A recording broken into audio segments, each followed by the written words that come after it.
जीवन रेखा। नमस्कार, मैं रश्मि चंद्र आप सभी का बहुत बहुत स्वागत करती हूँ हमारे इस हेल्थ रिलेटेड प्रोग्राम जीवन रेखा में।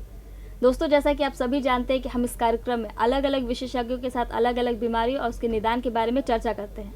आज हम बात करेंगे ब्लड प्रेशर के बारे में और डायबिटीज़ के बारे में, और इन सब पर तमाम जानकारी देने के लिए आज हमारे स्टूडियो में मौजूद है डॉक्टर रंजीत कुमार सिन्हा। तो चलिए हम बात करते हैं डॉक्टर रंजीत कुमार सिन्हा से। डॉक्टर साहब, आपका बहुत बहुत स्वागत है हमारे इस कार्यक्रम जीवन रेखा में। और डॉक्टर साहब, सबसे पहले हम जानना चाहेंगे, हमारे दर्शकों को आप बताएं कि ब्लड प्रेशर क्या है।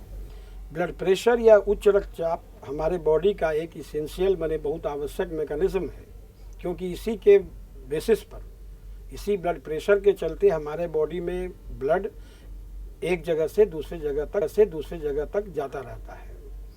और जब यह एक लेवल के बाद जब बढ़ जाता है, जैसे एक जिसको 140, 88 या 90 तक से ऊपर अगर चला जाए तो इसको हम लोग उच्च रक्तचाप या हाई ब्लड प्रेशर बोलते हैं जी।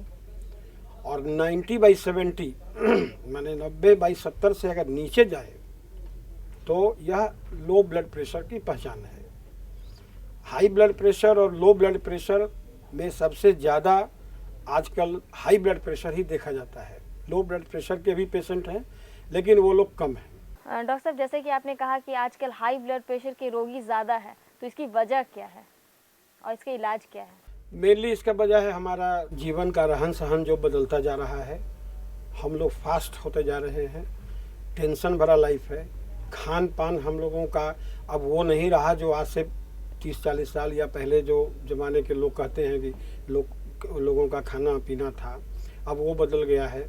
हम लोग हर काम में अब इतनी हड़बड़ी करते हैं कि ठीक से खाना पीने का भी हमको समय नहीं मिलता है। मानसिक तनाव इतना ज़्यादा हो गया है कि हर व्यक्ति उस तनाव से ग्रसित हो रहा है। तो इसका कारण है ये ब्लड प्रेशर को बढ़ाएगा, क्योंकि हमारे बॉडी का जो ब्लड प्रेशर रेगुलेटिंग मैकेनिज्म है उस पर ये इफ़ेक्ट डालता है और उसके चलते हमारा ब्लड प्रेशर बढ़ जाता है।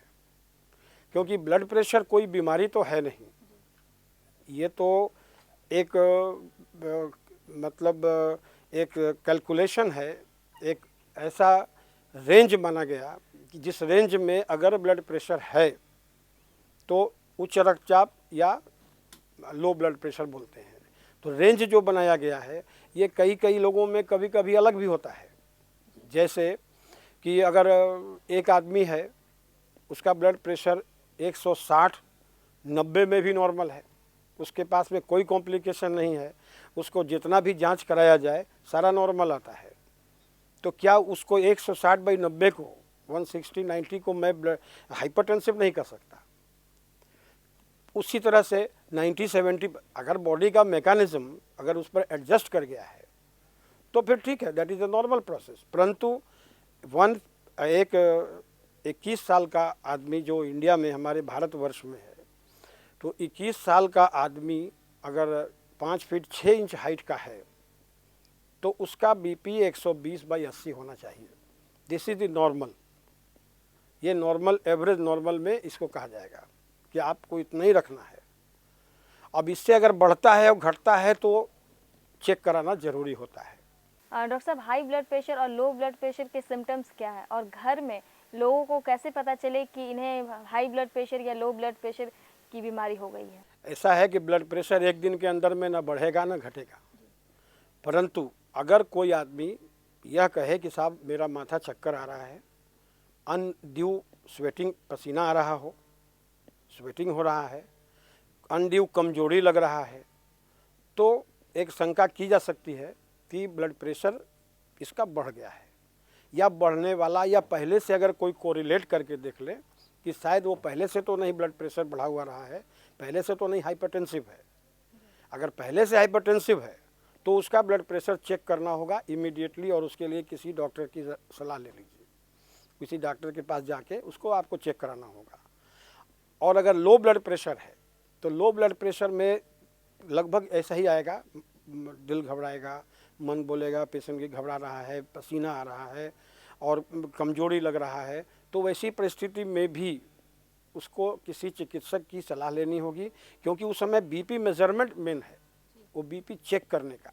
आजकल घरों में बहुत सारा इलेक्ट्रॉनिक बीपी भी आया हुआ है।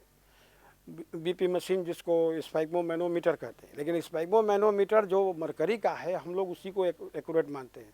वो हर आदमी के बस का रोग नहीं है, हर आदमी के बस में नहीं है कि उससे वो चेक कर ले, तो उसको एक किसी चिकित्सक से ही सलाह लेना होगा। बिल्कुल, अगर हाई ब्लड प्रेशर है तो उससे 3-4 शरीर का अंग को वह इफ़ेक्ट करेगा। पहला नंबर सेरिब्रल, ब्रेन के अंदर में वो प्रेशर बढ़ा सकता है, हेमरेज हो सकता है, उसके चलते पैरालिसिस हो सकता है।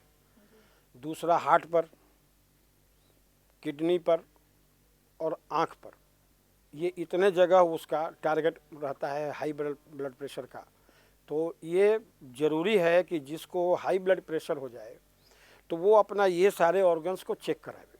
जैसे हाइपरटेंसिव है तो उसको किडनी का चेक करा लेना चाहिए, जिसमें ब्लड यूरिया है, सीरम क्रिएटिनिन है। डॉक्टर साहब, हम जानना चाहेंगे कि हाई ब्लड प्रेशर और लो ब्लड प्रेशर के पेशेंट्स को खाने पीने में क्या क्या प्रिकॉशंस लेने चाहिए? जो हाई ब्लड प्रेशर करता है, ये तो सबको आजकल मालूम है कि घर के अंदर में आप अंडा नहीं खाएंगे और रेड मीट नहीं खाएंगे। अगर खाना है, नॉन वेज खाने के अगर आप आदी हैं और खाने ही है तो एक छोटी मछली आती है वो खा सकते हैं, चिकन कभी कभी खा सकते हैं। नमक का ज़्यादा प्रयोग ना करें और हमारे जितना से मैक्सिमम मतलब ग्रीन वेजिटेबल लीजिए। और बाकी का है थोड़ा फिजिकल वर्क करिए, क्योंकि आपके फिजिकल वर्क की कमी के चलते ही आजकल इतने ज़्यादा ब्लड प्रेशर के पेशेंट्स हो रहे हैं। हमारे यहाँ का जो हमने पहले बताया था कि आप जो हमारा डे टू डे लाइफ है वो चेंज कर गया है। हम लोग आराम तलब ज़्यादा हो गए हैं और परिश्रम जहाँ आता है तो वहाँ से हम लोग परहेज करते हैं। तो यही कारण है कि हम लोगों का जो खान पान है वो इतना इरेगुलर हो गया कि एक क्या 2-3 बीमारियां हो सकती है एक साथ। ब्लड प्रेशर है या लो ब्लड प्रेशर में भी है। लो ब्लड प्रेशर में है कि आपको खाना है, उसमें नमक का परहेज नहीं करने का है। उसमें खाना है, नमक खाइए, चीनी का शरबत बना करके नमक डाल के पीजिए, और खाने में कोई आपको उसमें रेस्ट्रिक्शंस नहीं है जितना कि हाई ब्लड प्रेशर में है। डॉक्टर साहब, आपसे हमारा कन्वर्सेशन जारी रहेगा। Like and subscribe.